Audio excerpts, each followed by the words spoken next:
पीतोहरो कमलजो श्री जगदम्बा दुर्गा देव्यो श्रद्धापूर्वक नमस्कारान् समर्पयामि।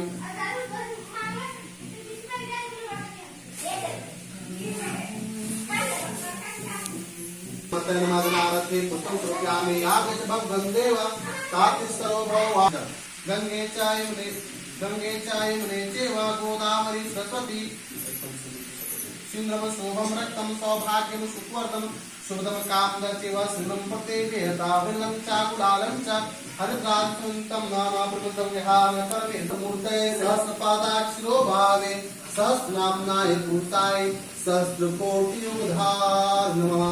ओम श्रीमन्नारायण देवताभ्योर्मदनारथे पुष्पं समर्पयामि।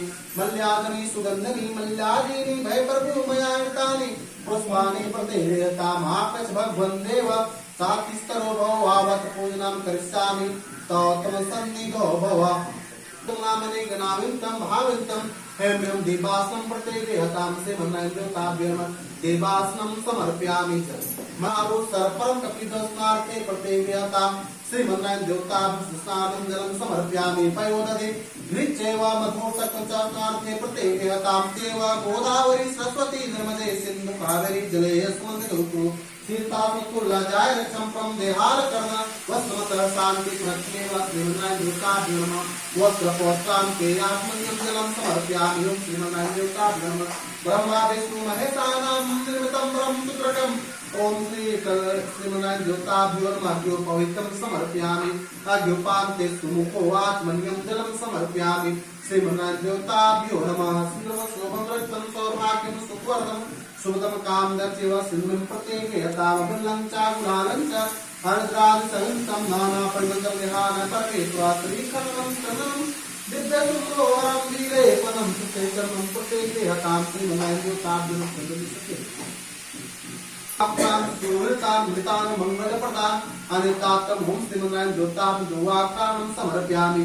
तुलसी हेम रूपां च रत्न रूपां च मंजरीं भो मोक्षदानं तुभ्यं हरिप्रियाम्। ओम श्रीमन्नारायण देवतां तुलसी पत्रं समर्पयामि। शान्ताकारं भुजगशयनं पद्मनाभं सुरेशं विश्वाधारं गगनसदृशं मेघवर्णं शुभांगं लक्ष्मीकान्तं कमलनयनं योगविद्यानगम्यम् वंदे विष्णु भावयारं सर्वलोकनाथम्। ओम श्रीमन्नारायण देवताभ्यो श्रद्धापूर्वक नमस्कारान् समर्पयामि।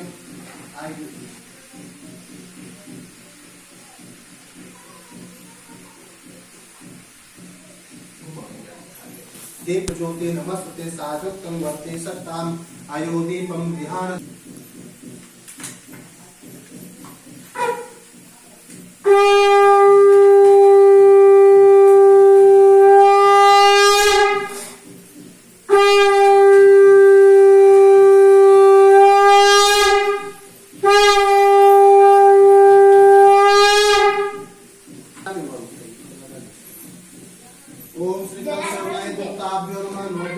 समर्पयामि। शर्कराखण्डखाद्यानि दधि छिद्रितानि सज्जन्तु सुमुखो आचमनीयं जलं समर्पयामि।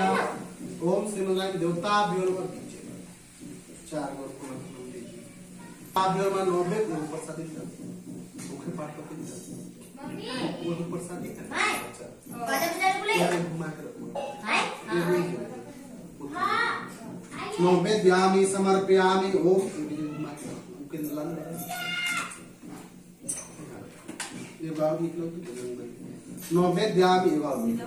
नोबेद्यामि समर्पयामि। ओम नमः नोबेद्यामि समर्पयामि। जल्दी न बांधे सुमुखो आचि दक्षिणा हेमसता अर्पिता अनंत फल धामिनां। ओम गणेशांबिका न बांधे सुमुखो आचमन्यं जलं समर्पयामि।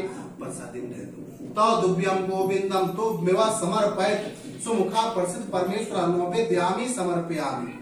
ने पुराण नेता श्री सूत जी महाराज से पूछा कि हे सूत जी कलयुग मनुष्य हरि भक्ति किस उपाय से मिलेगी? ऐसा कोई व्रत कहिए जो थोड़ी परिश्रम करने पर अधिक फल प्राप्त हो। सूत जी कहते इसी प्रकार नारद द्वारा पूछे जाने पर भगवान विष्णु जैसा कहा था वह कथा को कहता हूँ। मुनि नास्तुर सत कथा सब कलई उमा सुखदाई हो ताफरे मन पूर्ण करे सुख संपत्ति अधिकाई अति संकट में दुख दूर करे फल कठोर में हो सहाय भगवान का महात्मा अपना कली और फल जनाई सूत जी कहते हैं, एक समय नारद जी घूमते घामते इस मृत्यु लोक में आप पहुंचे। यहाँ आकर देखा कि यहाँ मनुष्य अपने पाप के अनुसार अनेक कष्ट को भोग रहे देखकर चिंता भगवान विष्णु के पास पहुंचे। भगवान विष्णु को प्रणाम करके बोले कि भगवान मृत्यु लोक में सभी मनुष्य जो अनेक नियम पैदा हुए अपने अपने कर्मों कारण अनेक कष्टों कारण दुखी है, स्वामी से मुक्ति पाने का कोई उपाय जानते हैं बताइए। तब भगवान कहते हैं कि हे नारद, मनुष्य की भलाई आपने बहुत उत्तम प्रश्न को किया है। जिस व्रत करने से प्राणी मोह से छूट जाता है वो व्रत आपसे का अति पुण्य प्रदान करने वाला स्वर्ग तथा मृत्यु लोक दोनों दुर्लभ भगवान सत्यनारायण का व्रत है। नारद जी कहते हैं, भगवान इस व्रत को करने का फल क्या है, विधान क्या है, कब करना चाहिए, मृत्यु लोक में किसने किया, सब कुछ मुझे सब विस्तार बताइए। तब भगवान कहते हैं, नारद ये भगवान सत्यनारायण का व्रत है, धन दान वृद्धि करने वाला, सौभाग्य और संतान प्रदान करने वाला है। जिस भी किसी दिन भक्ति श्रद्धा से वांछित होकर ब्राह्मणों बंधु सब भगवान सदैव की पूजन करे। नैवेद्य रूप में 60 चावल की सम मात्रा में एक तीर्थ करनी चाहिए। बंधु बांधवों के साथ कथा सुन, ब्राह्मणों को दक्षिणा दे, तंत्र ब्राह्मणों को भोजन कराए, रात्रि में नृत्य आदि का आयोजन करे। ऐसे करने से मनुष्य का अभिलाषा पूर्ण होती। विशेष रूप में कलियुग मृत्यु लोक में यही ऐसा उपाय है जिसे कम समय कम धन में महान पुण्य की प्राप्ति हो सकती है। इस प्रकार सत्यनारायण व्रत कथा का प्रथम अध्याय पूरा हुआ। ओम हरि बोल।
घर पर विधि विधान से भगवान सत्यनारायण का पूजन कर रहा था। उसी समय लकड़ी बेचने वाला बूढ़ा व्यक्ति वहां आया, लकड़ी गट्ठा बाहर रख दिया और ब्राह्मण के मकान में चला गया। प्यासे बेचैन उस लकड़हारे ने ब्राह्मण को करते हुए देखकर प्यास भूल गया और प्रणाम करके बोला कि हे ब्राह्मण, आप किस देवता के पूजन करें तो कृपा करके मुझसे कहिए। तब उस ब्राह्मण ने कहा कि हे लकड़हारा, यह भगवान सत्यनारायण का व्रत, इसी व्रत करने से मेरे यहाँ धन का आगमन हुआ। पूजा की विधि जानकर वह बूढ़ा लकड़हारा अत्यंत प्रसन्न हुआ और प्रसाद ग्रहण कर घर चला गया। अगले दिन लकड़हारे मन में संकल्प किया कि आज गांव में लकड़ी बेचने से जो धन प्राप्त होगा उसी से मैं हमेशा देव का व्रत करूंगी। इसको लकड़ी का गट्ठा अपने सिर पर रखकर जहाँ धनवान लोग रहते थे ऐसे सुंदर नगर में गया।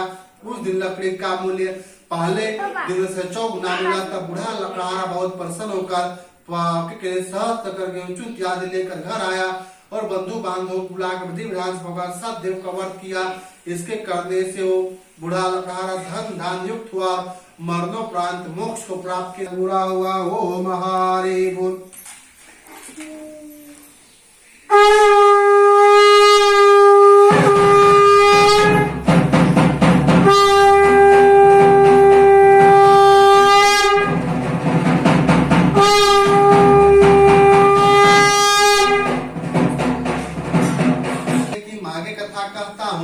प्राचीन काल में कामुक नामक एक महान ज्ञान राजा था जो 13वें शताब्दी था।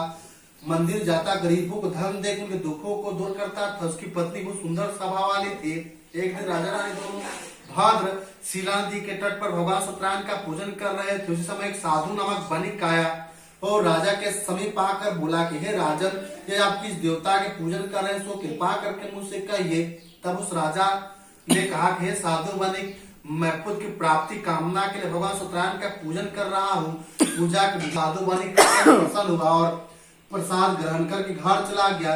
घर में जाकर अपनी पत्नी को संतान देने वाले इस व्रत के विषय में सुनाया और संकल्प किया कि जब मुझे संतान प्राप्ति होगी तब मैं इस व्रत को करूंगा। इस प्रकार की पत्नी लीलावती भी कहे, उसकी पत्नी लीलावती भगवान सत्यनारायण की कृपा से अग्रवती हो गए। दूसरे महीने अति सुंदर कन्या को जन्म दिया। दिनों दिन कन्या इस तरह बढ़ने लगी जैसे शुक्ल पक्ष का चंद्रमा बढ़ता है। कन्या का नाम उन्होंने कलावती रखा। एक दिन लीलावती पति को याद दिलाया कि आपने जो भगवान का व्रत करने का संकल्प उसे पूरा कीजिए। और वो साधु बनी कहता है मैं इसके विवाह समय इस व्रत को करूंगा। इस प्रकार अपनी पत्नी का आश्वासन देकर कमाने विदेश चला गया। बहुत सालों के बाद घर वापस लौट कर तो पुत्री को विवाह देकर चिंता हुई तो कंचन नामक नगर से वर लाकर सुंदर सम्मान गुण वाला देकर बंधु बांधव से संतुष्ट होकर अपनी पुत्री का विवाह कर दिया। दुर्भाग्य से उसमें भगवान सातदेव का व्रत करना भूल गया। उस व्रत न करने के कारण भगवान क्रोधित हो गए और तुम्हें दारुण दुख प्राप्त होगा श्राप दे देते। अपने कार्य लगे हुए अपने दमाद से कमान रत्ना सारपुर पर चला जाता। चंद्र केतु नामक राजा राज करते तो वही कमाने लगते। भगवान की माया से एक चोर राजा चंद्र केतु का धन चुरा कर भाग रहा था। राजा के दूतों का अपने पीछे थे। ऐसा देखकर चोर ने घबरा कर राजा धन को बनी का नाम रख दिया, भाग गया। जब राजा के दूत आए राजा धन को दोनों बनी का नाम रखा, देखा दोनों बनी को चोर समझा, उनको बांध के ले आया। राजा के समीप जाकर बोले कि राजन आपका धन चुराने वाले दो चोर पकड़ लेने देकर आप आज्ञा दे। राजा का आज्ञा से बिना विचार किए दोनों को कारागार में डाल दिया गया। भगवान की कृपा से दोनों की बात भी उसका धन भी छीन लिया गया। घर में जो धन था चोर चुरा कर ले गए। दोनों माँ बेटी भूख से पीड़ित होकर दर दर भटकने लगे। कलाल से भूख से पीड़ित होकर एक ब्राह्मण के घर गया। उसने भगवान सत्यनारायण का व्रत खुद देखा कथा सुनी। श्रद्धा पूर्वक प्रसाद ग्रहण करके कुछ हाथने पर घर आए। माता ने कहे पुत्री अब तक तो कहाँ रुक गई थी, मैं तुम्हारे बहुत चिंतित थी। माता के सब सुन कलावती बोली के माता मैंने ब्राह्मण के घर में भगवान सत्यनारायण का व्रत देखा, मेरे भी उस उत्तम व्रत करने की इच्छा है। माता कन्या के मुख फसल पूजन तैयारी की। दोनों माँ बेटी पूजा करते हुए प्रार्थना करते हुए पति दिमाग का अपराध को क्षमा कर घर लौटा। साथ ही विनती करते कि हे प्रभु अगर हमसे कोई भूल का अपराध क्षमा कर, इससे भगवान प्रसन्न हो जाता। राजा चंद्र केतु को स्वप्न में दर्शन देकर कहते राजन जिन वैसो तुमने बंदे बना रखा निर्दोष प्रार्थना छोड़ दो, जो धन या लौटा दो, अन्यथा मैं तुम्हारा राज धन पुत्र आदि सब नष्ट कर दूंगा। राजा को ऐसे स्वप्न देखकर ध्यान हो जाता है। राजा सुबोधता सभा में सब अपना स्वप्न सुनाता है, सैनिकों का आज्ञा देता है, दोनों कैदी को मुक्त करके दरबार में ले दोनों आते राजा को प्रणाम कर राजा ने कोमल वचन कहा महान भाव तुम्हें अज्ञान ऐसा कठिन दुख प्राप्त हुआ, तुम्हें कोई भय नहीं, तुम मुक्त हो। ऐसा कर जितना धन लिया था दुगना लौटा कर आदर से विदा कर दोनों वैसे अपने घर को चल। इस प्रकार सत्यनारायण कथा क्या तृतीय अध्याय पूरा हुआ। ओम हरि बोल।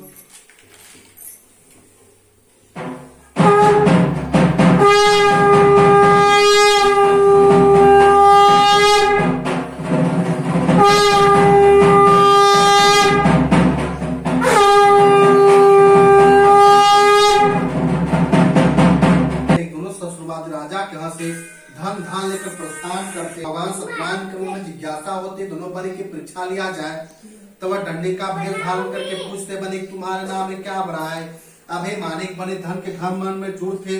वे हंसते हो कहते डंडे से क्यों पूछते हो, हमारा नाम में तो बेल और पते भरे हैं। इस प्रकार के झूठे वाले सुनकर भगवान कहते तुम्हारा वचन सत्य हो जाए। ऐसा कहा से कुछ दूर समुद्र के तट पर जाकर बैठ जाते। डंडी महाराज के जाने के पश्चात नाम में बेल पते आदि देखकर साधु बनी मूर्छित होकर जन पर मूर्छा खोलने पर अति शोक कर लगा। तब उसके दामाद ने कहा आप शोक ना करे, यह डंडी महाराज का श्राप है, अतः वही उन्हीं के समय चलना चाहिए, हमारे दुखों को अंत करेंगे। दामाद के मुख से वचन सुनकर वह डंडी भगवान के पास पहुंचा। तन भक्ति भाव से पश्चाताप करते बोला कि मैंने आपसे असत्य वचन के उसके लिए मुझे क्षमा कर दंडवत प्रणाम किया। तब भगवान कहते हैं कि मत मेरी बात सुनो, मेरी पूजा सुदासन करो, बारम्बार दुख प्राप्त हुआ है। भगवान कैसी वाणी सुनकर वह स्तुति करने लगा, बोला कि हे भगवान आपकी माँ को ब्रह्मा देवता नहीं जान सकते, तुम्हें मूर्ख भला कैसे जान सकता, प्रसन्न होइए, मैं अपनी क्षमता अनुसार की पूजा करूंगा, मेरे रक्षा कीजिए, मेरे नौका को पानी समान धन से परिपूर्ण कर दीजिए। भक्ति से परिपूर्ण सुनकर भगवान प्रसन्न हो जाते, इच्छा अनुसार वर्ष करता ध्यान हो जाते। फिर साधु बने ना परा कर देखता है, ना पहले से धन धान से परिपूर्ण है। भगवान का ध्यान करते हुए नगर को प्रस्थान करता है। जब अपने नगर निकट पहुंचा, दूत को घर भेजा। दूत ने साधु नामक वैश्य के घर जाकर उस पत्नी को नमस्कार कर हाथ जोड़कर कहा कि आपके पति अपने दामाद सहित नगर के समीप आगे लीलाद्रि पूजन कर रहे थे। लीलाद्रि पूजन पूर्ण क्या अपनी पुत्री से कहे, मैं अपने पति दर्शन हो जाते पूजन करके इसलिए आ जाना। परंतु कलाद्रि पूजन प्रसाद छोड़कर वही पति दर्शन की अभिलाषा में चल पड़ती है। इसे भगवान रुष्ट हो जाते, पति को नाव से पानी डुबो देते हैं। कलावती अपने पति को ना पाकर रोती हुई जल पर गिर पड़ती है। नौका डूबा हुआ कन्या क्रोध देखकर साधु नामक वैश्य दरिद्र बोला कि हे प्रभु, मुझसे परिवार से अज्ञानतावश अपराध क्षमा कर दंडवत प्रणाम किया। तब भगवान कहते हैं कि हे बनिक, तुम्हारी पुत्री मेरा प्रसाद छोड़कर आई है। इसका पति यदि स्वयं घर जाकर प्रसाद ग्रहण कर लौट, इसका पति उस मिलेगा।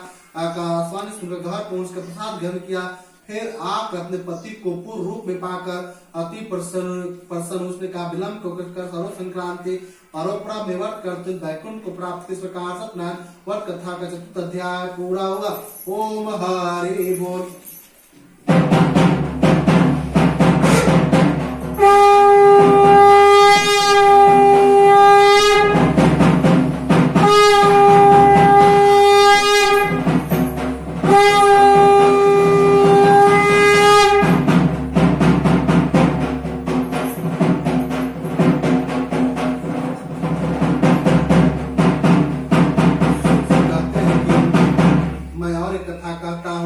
सदा प्रजा के लिए चिंतित तुंगध्वज नामक एक राजा था, जिसने भगवान सत्यनारायण का प्रसाद पर त्याग कर बहुत कष्ट पाया। एक समय राजा वन में जाकर पशुओं को मार कर एक बड़ वृक्ष के नीचे आया। वहां उसने देखा कि वहां के गोपगण बंधु बांधवों से सहित संतुष्ट होकर भगवान सतदेव का व्रत कर, परंतु राजा अहंकार वश नाथ जाना भगवान सतदेव को प्रणाम ही क्या। जब बालन भगवान के प्रसाद उसके सामने रखा तो प्रसाद छोड़कर नगर की ओर चला गया। नगर पहुंचकर उसने देखा कि उसका सारा राज नष्ट हो गया। वह समझ गया सब भगवान सतदेव ने रुष्ट होकर किया है। तब वो वन में वापस आया और बादल के समीप जाकर विधि विधान भगवान सतदेव का व्रत किया। इसके करने से राजा हो गए। लंबे समय तक सुख भोगकर मरणोपरांत मोक्ष को प्राप्त हुआ। सूत जी कहते हैं कि भगवान सत्यनारायण का व्रत करता है, ध्यान लगाकर सुनता है। भगवान सत्यनारायण के पास धन धान की कोई कमी नहीं, निर्धन धनी होता है। बंधनों में पड़ा हुआ मनुष्य बंध से मुक्त होता है, इसमें कोई संशय नहीं। जिसने भगवान सत्यनारायण का व्रत की उसके दूसरे जन्म कथा सुनिए। सतानंद नामक ब्राह्मण सत्यनारायण व्रत करने की कृपा से दूसरे जन्म में सुदामा नामक ब्राह्मण हुए, जिसने श्री कृष्ण की सेवा कर वैकुंठ धाम को प्राप्त किया। लकड़हारा सत्यनारायण व्रत करने की कृपा से दूसरे जन्म में वीर मुनि का निषाद राजा बना, राम के चरणों को सवार कर सभी जनों को सवार लिया। महाराज कामुक सत्यनारायण व्रत करने की कृपा से दूसरे जन्म में महाराजा दशरथ हुए, जिन्होंने रंगनाथ की पूजा करके मोक्ष को प्राप्त किया। धार्मिक और सर्वप्रति साधु सत्यनारायण व्रत करने की कृपा से दूसरे जन्म में मोरध्वज नामक राजा हुआ, जिस अपने पुत्र के आदि देव भगवान विष्णु का अर्पित करके मोक्ष को प्राप्त किया। और महाराज तुंगध्वज सत्यनारायण व्रत करने की कृपा से स्वयंभू मुनि हुए और बहुत लोगों भगवान की भक्ति में लीन कराकर वैकुंठ धाम को प्राप्त कर। जो गोपगण थे वे भी सत्यनारायण व्रत करने की कृपा से स्वर्ग लोक के निवासी और बहुत से राक्षसों का संहार करके 7 धाम लोकों को प्राप्त किए। इस प्रकार सत्यनारायण कथा का 5वां अध्याय पूरा हुआ। ओम हरि बोल। केला करे